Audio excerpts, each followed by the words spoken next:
Dok je svirao bend njenog bivšeg muža, Melina Galić se udavala za britanskog milionera od 70 godina. Ne u nekom dvorištu, ne na skromnoj ceremoniji negdje u predgrađu.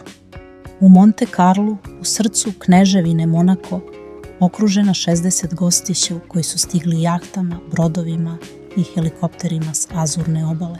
Ovo je priča o ženi koja je godinama živjela u sjenci jednog od najvećih pjevača na Balkanu, a onda odlučila da napiše vlastito poglavlje. Na način koji niko nije očekivao. Ali iza svega ovog glamura krije se detalj koji mnogi nisu primijetili. I kada ga čujete, sve što ste vidjeli na fotografijama sa te svadbe dobit će sasvim drugačiji smisao. Melina Galić nije postala poznata zbog sebe. Postala je poznata zbog čovjeka kojeg je voljela ili barem s kojim je dijelila život dugi niz godina. Harisa Đinovića je jednog od najpopularnijih pjevača na prostoru bivše Jugoslavije, čovjeka čije ime prepoznaju generacije od Splita do Sarajeva i dalje. Godinama su bili par koji je krasio naslovnice.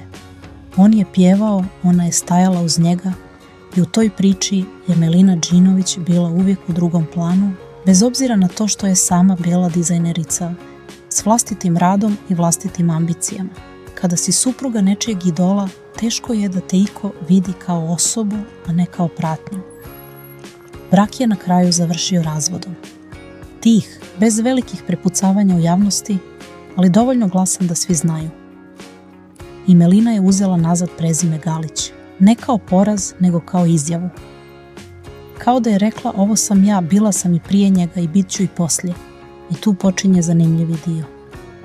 Dok su tabloidi čekali da vide hoće li se povući, hoće li pasti u zaborav ili početi davati intervjue pune gorčine, Melina je radila nešto sasvim drugo. Putovala je, gradila kontakte u krugovima koji su daleko izvan balkanskih estradnih priča. I negdje nada između Londona, Dubaija i Mediterana srela je čovjeka po imenu Jeffrey Paul Arnold Day. Ali ko je zapravo Jeffrey i kako je žena s Balkana završila u braku s britanskim biznismenom od 70 godina u Monte Carlu na svadbi o kojoj će se pričati još dugo? Jeffrey Paul Arnold Day nije čovjek kojeg ćete naći u tabloidima. Nema Instagram profil s 1 milion pratilaca. Ne daje intervjue, ne pojavljuje se na crvenim tepisima, niti se hvali poslovnim uspjesima po društvenim mrežama. A upravo to ga čini zanimljivim. U svijetu gdje svi vrište da ih neko primijeti, Jeffrey je čovjek koji može sebi priuštiti tišinu. Britanski biznismen, 70 godina, neki prema svemu što se moglo saznati, čovjek koji novac ne dokazuje riječima, nego jahtama i adresama. Razlika u godinama između Melina i Jeffreya je značajna, 20 godina, možda i više. I čim su fotografije sa vjenčanja počele da kruže po regionalnim portalima, počele su i priče. Neke pune divljenja, neke pune cinizma, ali sve pune jednog istog pitanja. Zašto? Međutim, Melina nikad nije bila žena koja objašnjava svoje izbore onima koji ih ne razumiju. Nije dala dugu izjavu. Nije objavila post o ljubavi i sudbini i dušama koje se pronalaze. Jednostavno se udala. A brak dolazi s jasnim pravilima. Predbračni ugovor je potpisan i njegovi uvjeti su, barem djelimično, procurili u javnost. Melina za vrijeme braka živi životom koji mnogi ne mogu ni zamisliti, ali u slučaju razvoda odlazi bez prava na Jeffreyevu imovinu. I neko bi rekao da je to Jeffreyeva zaštita. Neko bi rekao da je to Melinin kompromis. Ali ima i treće tumačenje tog ugovora, ono koje mnogi mediji nisu pomenuli i o njemu ćemo govoriti malo kasnije, jer ono mijenja cijelu sliku. Monte Carlo nije slučajno odabrana lokacija. Ovo je grad gdje parking za auto košta više nego prosječna plata u regionu. Grad gdje su jahte u luci tako guste da izgledaju kao autobusi na stanici. Grad koji sam po sebi šalje poruku da si stigao. Da više nema šta dokazivati. Gosti su počeli da pristižu dan prije vjenčanja. 60 pozvanih i nije to bio bilo koji skup od 60 ljudi. Dolazili su jahtama s otvorenog mora, brodovima sa azurne obale, helikopterima. Ceremonija još nije ni počela, a kulisa je već izgledala kao snimanje filma s budžetom koji se ne gleda. Sama ceremonija u opštini bila je odmjerena i elegantna, onako kako samo rijetki znaju biti elegantni. Bez pretjerivanja, bez krika. Melina i Jeffrey su stigli u oldtimeru uz pratnju obezbjeđenja. Fotografije su imale tu crno-bijelu filmsku atmosferu koja se ne može lako falsifikovati ni najboljim filterima. Izgledalo je kao da su odabrali svaki kadar unaprijed. A onda je počela muzika. I tu se nešto promijenilo u zraku. Na svadbi je svirao omiljeni bend Harisa Đinovića, čovjeka od koga je uzela razvod i čijeg prezimena se odrekla godinama ranije. Zastanite tu na sekundu. U Monte Carlu, na svadbi s britanskim milionerom, okružena gostima koji su stigli helikopterima, Melina Galić je odabrala da sluša muziku benda koji je cijela regija zapravo vezuje za njenog bivšeg muža. Ne radi se o tome da nije mogla naći drugog benda. Monte Carlo je pun odličnih muzičara. Ne radi se ni o tome da je slučajno zaboravila ko taj bend predstavlja. Melina je žena koja svaki detalj bira s razlogom, od odjeće do lokacije. I baš taj bend je svirao na najvažnijoj noći njenog novog poglavlja. Bila je to poruka, ne Harisu nužno, nego svima koji su godinama pratili tu priču. Poruka koja kaže: živa sam, sretna sam i toliko sam slobodna da mogu sebi priuštiti ovaj detalj bez da mi itko bilo šta može. Slavlje nije stalo na ceremoniji. Sljedećeg jutra gosti su pozvani na žurku na Jeffreyevoj jahti. Azurno more, paluba, šampanjac i mediteransko sunce koje sve čini ljepšim nego što zapravo jeste. 3 dana slavlja ukupno. 3 dana gdje je Melina Galić bila centar priče, ne kao supruga nekoga, nego kao protagonista vlastite. Ali onda je procjurio detalj koji je zbunio i one koji su bili naklonjeni cijeloj priči.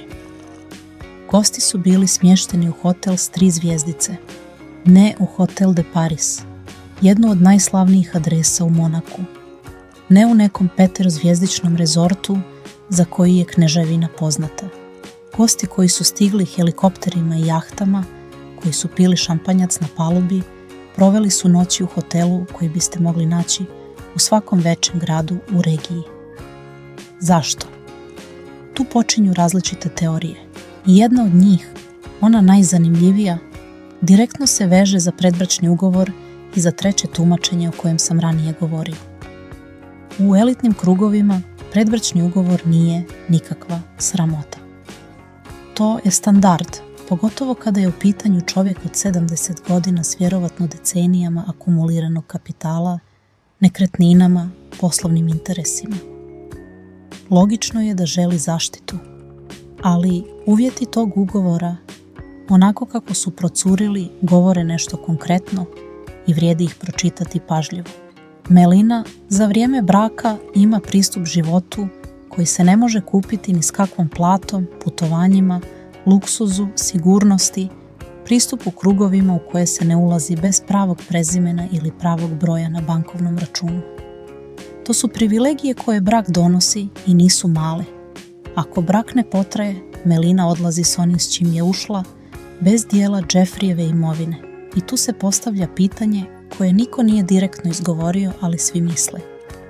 Da li je Melina ušla u ovaj brak s otvorenim očima, znajući tačno što potpisuje, ili je to bio kompromis koji je morala prihvatiti? Odgovor, ako ga pogledate malo hladnije, vjerovatno je oboje. I evo zašto.